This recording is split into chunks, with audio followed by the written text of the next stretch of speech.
My name is Sirrano Keith Baldeo, and I came here to talk to you about Dallas District 10 because I cannot believe that there are 44,000 votes in the minority community, and you keep losing the seat. You keep losing the Dallas District 10 seat. And I cannot believe that you allowed a small group of white folks to control District 10. All the resources, all the money being directed back there to Lake Highlands. I can't believe it. I walk around this district and I see that all my signs are taken down from the polling stations. And that's why I have to speak to you here today. Wherever God puts a platform for me to speak, I gotta speak to you because I can do nothing. I can let you go to the polls and then you can look around and you don't see the minority representation. You don't see Sirrano. That's what they want. What are they afraid of? What are they afraid of? That they've got to go take down all my signs at every polling station. They've got to be afraid of something. I know what they're afraid of. They're afraid of you. They're afraid of minorities finally figuring out we have a candidate, we have a representation that is going to open up the doors of City Hall and take all the money and bring it over here to the black and minority community. That is what they're afraid of. They have been in power for 181 years old, through the Confederate days, through the KKK, through the Jim Crow philosophies, through all the discrimination and barring people like me and that from voting since 1964. And we have decided that we are not going to follow people that's going to take away our rights. And I can't believe I'm walking around my community and I'm saying we are 44%, 44,000 I should say. And they are only 5,000 white votes. And they were very specific. They did not want a person of color running this district, they said. I am a conservative Christian. My views are supposed to be my views to end discrimination is in line with the Democratic Party. But you see, the Democratic Party in Dallas does not subscribe to that. They do not subscribe to helping minorities break the chains, though they say they are. And then I meet up with Republicans, and my Christian values I align with Republicans, but yet in Dallas, the head of the Dallas County Republican Party is caught raising money for abortion, raising money for LGBT rights, open borders, gun confiscation. Then this is not a Republican Party we want to follow. But they have two candidates. And one of their candidates is saying that she wants a specific law that is going to say a sexually oriented business license for drag shows for kids. I thought Republicans were against this. Then why are they picking candidates to do that? Why? You know, I get frustrated because as the president of a newspaper for years, for decades, I have told minorities, do not vote for white folks that is not going to give you back anything and keep making empty promises. Do not vote for any one of these council members. This was in Patterson, New Jersey. And you know what they did? They still voted for them. And then they come to me and they say, Sirrano, the opposing party or the new candidates really have nothing. But if you run, we'll vote for you. But we can't vote for the alternative because they're worse than what we have. And this is why I decided to step up. Because I myself could not find any candidates to take off these group of racist people. And it's coming from the head of the Republican Party. And all the followers are fools to believe that they're voting for real Republicans when they are not. Because the two people that they put up there, both went to help support the Confederate monuments. Since when Republicans support racism and white supremacy, that you will take two candidates, one who directly cost us a lawsuit to keep those Confederate white slave monuments? When did we or Republicans do that? Because I'm a conservative. And when did the Democrats, both the Democrat and Republican, decided they were going to fund the councilman after he decided that he was going to fight for the Confederate monuments? This is the racism that we're dealing with. We're still dealing with it. And we have an opportunity We have an opportunity here to change all of this.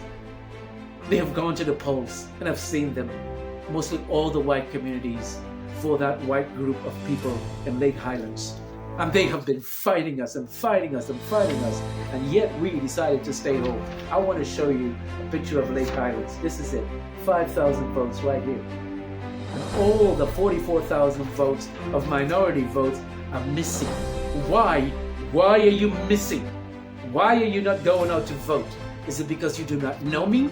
Is it because you do not know how hard I fought as a minority-owned newspaper in Paterson, New Jersey, against a ruling regime? Tyrants? That I almost went to jail 4 times and they tried to shut my newspaper down, but I did not give up because I knew that the people needed a voice. Minorities needed a voice. And I kept fighting and I kept fighting and I kept fighting. And you know, in the end, I was standing alone. I was standing alone against a regime. And all the people who I keep telling they are taking your money away and not giving it to you, they still won't listen. So if you live in Dallas District 10, let me tell you something. These people want your money. It's your money. It's high time you get it. And I tell you how important this money is. They want, look at Dubai. Dubai took $60 billion and built a beautiful city. You want to tell me the hundred of millions of dollars they're overspending in Dallas, you could not rebuild District 10? What they're doing in District 10 is they're selling out the property. They're giving it to outsiders. $5 million in the minority community, and they're flattening it. It's being flattened. They're not thinking about you. They're not thinking about anything, any kind of resources or equity to bring into Dallas District 10 on this side of town. What they're doing is they're thinking about their own, about themselves. But you are 44%. You are 44% to vote. How does you stay home? How does you let them reign? I'm telling you, we are the silent majority minority. And we must go out and vote. Because you have them constantly saying, we do not want a person of color running District 10. This is our time. This is our opportunity. I am the first person that can challenge them and win with your help. And let me tell you something. In this election, it is 6 to 7% of people that will go out and vote. But you must go out and vote against them. They will split the vote 3 ways in the white community. But we had only 500 votes from the 44,000 that is in District 10. And I am asking you, you must go out and vote against them. You cannot stay home in this election. Because I promise you, this is a pivotal moment in Dallas. People are hungry. People are hungry. Every morning I wake up and I go into the city and I know that in that parking lot, 4 cars, 8 cars, sometimes 10 cars, people have nowhere to go and they park there and they sleep there. They sleep in their cars. I know there are storage units that people sleep into because they have no help. I'm going to ask you a question. Who do you call? Who do you call when you need help? I had a woman named Tanya Parks call me. She's a Democrat. And she said, I need help. The court system were vicious against her.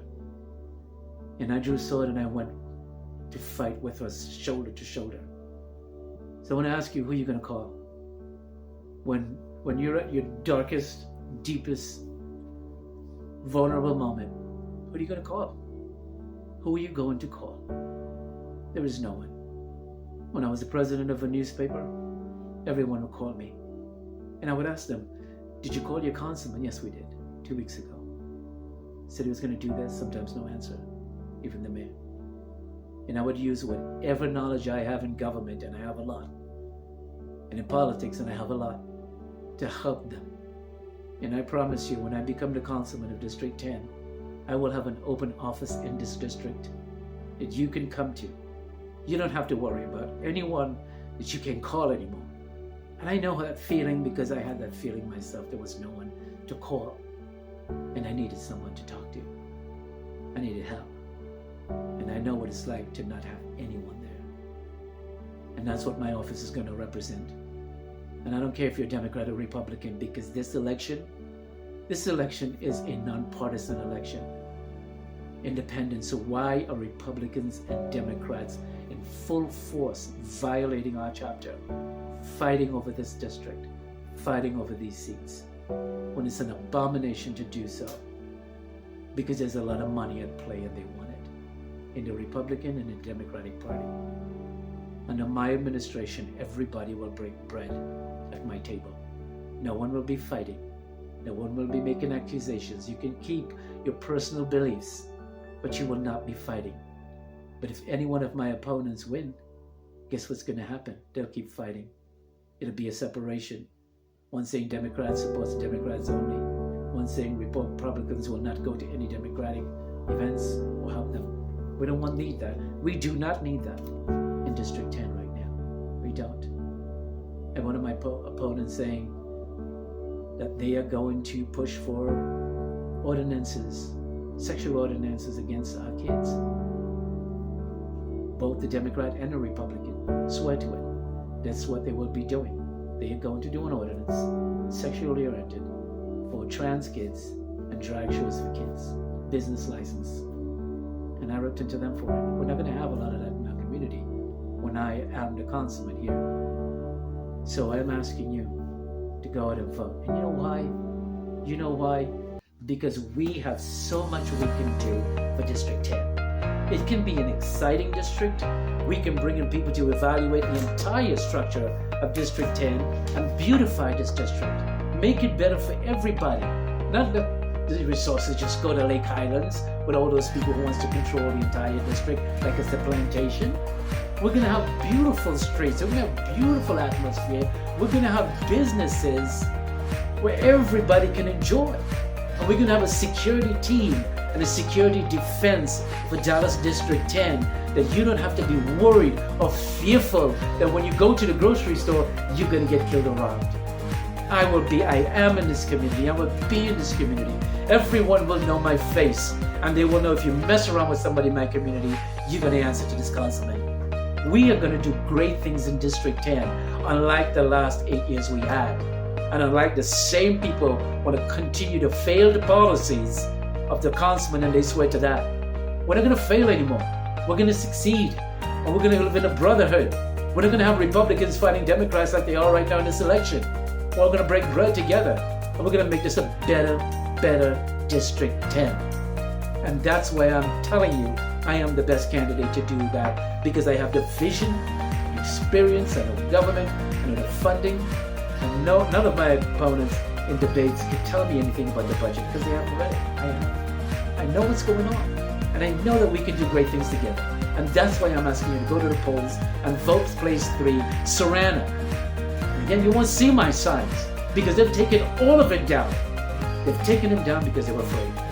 They were afraid of minority rule in District 10. They were afraid that they're going to lose their racist power.